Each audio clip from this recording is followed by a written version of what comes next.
If you feel like at this point in your life, or at any point in your life, you are a teenager, you are a young adult, you are at any point in your life and you feel, I really don't know what it is that I want to do yet.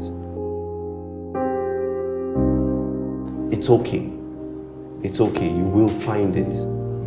You will find it. And when you find it, and when it's something that you can be passionate about, you will have no regrets.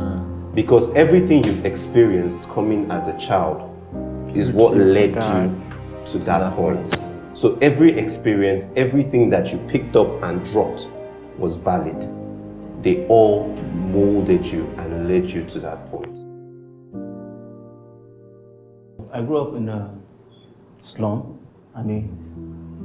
Slum, proper slum. A place called Isaleoja in Agege. Okay. There are really not many examples of people to look up to. As you grow up, your idea of success, changes. But at a point in my life, the people we look up to are people who were able to get admission into university. My definition of success actually came from within. Of course, looking at my dad, my father was, a great influence, in a lot of things that I do. He was a very content man. He didn't have a lot of money. And I sort of understood that money doesn't really mean wealth. Like wealth does not necessarily have to be, money. So he did his best, gave us education and all of that. So I started dreaming a lot. I decided I wanted to fly at the age of 6. There was a very deep curiosity, and that deep curiosity slowly started to develop into a very, very deep passion. Remember growing up, I think I'd get like maybe 200 naira as my pocket money to go to school. But I'll save a portion of this because I knew at that time that 100 naira bought me an hour browsing time. Now, I didn't know any pilots. I've never met a pilot before, so I didn't have any. But then I started to look out for them. I started to try to find them. And slowly but surely, I started to find some. On Facebook, sometimes I would come across someone's page and it says he was a pilot. And I would send them a message. I said, my name is Nanjul, I'm so age, I'm at this class. I saw you're a pilot. I think that's the coolest job in the world. I want to be like you.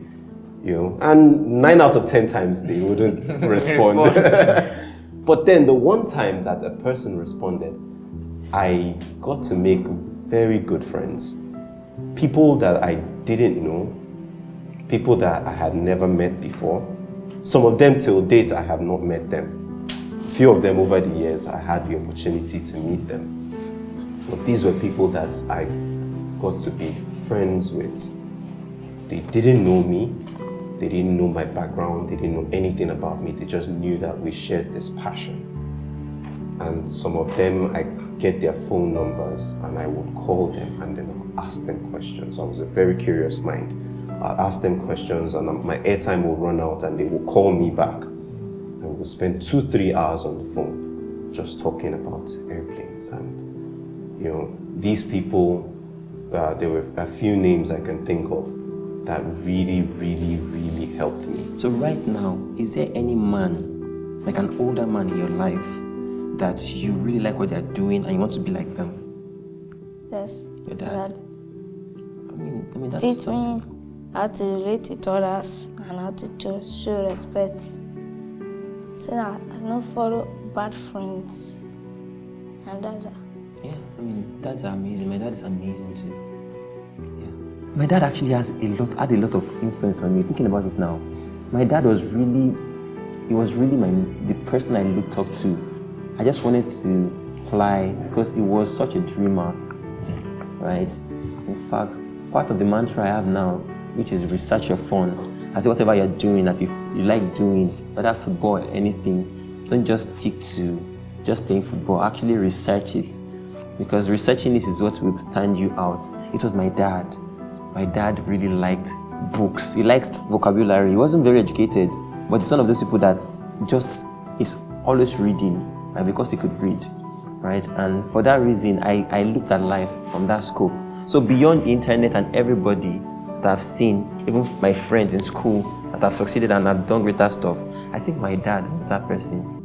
I grew up in a lot of places. I had part of my childhood in Akwa Ibom, I had part of my childhood in Port Harcourt, I had part of my childhood in Delta State, and this is because I lost my parents, early on. So you kind of move with certain relatives and all.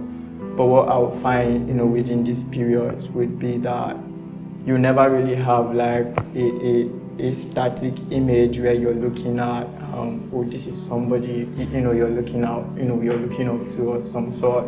So for me, it was more about, I saw somebody who dresses good, who dresses like a gentleman, as a, you're like, okay, I would like to dress like that, or I prefer that too. If you want to become an artist, what do you go through?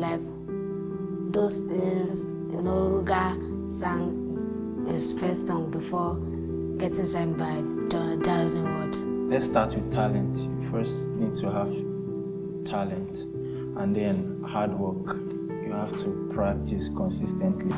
There was one thing that we never did. We never chose where to be born into. Not to get religious, but God is not wicked. No matter what anybody has made you think, God is not wicked. He has placed you there, and there is something around you. It could be a cyber cafe. Remember, he was a cyber cafe. He was looking at airplanes, right? Mine was that I had two professors. Mine was farm. And not to use this as an example as well. His was sometimes considered the most unfortunate. He didn't have his parents. Some other people, police that we don't like, right? Or living also in a slum. So we all were placed somewhere, and now we're here today together, and we've navigated, and we've come. Let me not use the big words. We've come to a point where it looks like we're okay to talk to you. Now ask yourself one question: where you've been placed? Who are the people you can ever look up to, right? That would actually just be the thing that will inspire you to the next point, to the next point, to the next point. And I see that it's happening already for you, right? You met Softcom. Every experience you've met so far is like a door. Yeah. You open that first door, there's another door. You open this one, there's another door. Yeah. You met Softcom and you opened the door. And guess what you did to open that door? You gave yourself to study and be the best at something. And that door opened, and now you're in this school. And now, when I was a child and they asked me who are you, I'll tell you my name is David Oyawoye. I won't tell you I want to be whatever. But you know yourself, you're already aware that you want to be something that will add value to you and the thing and something around you. You're on a good path. Just make sure that the next door you open, don't open a door that will lead you astray. I think that's it. That was really brilliant.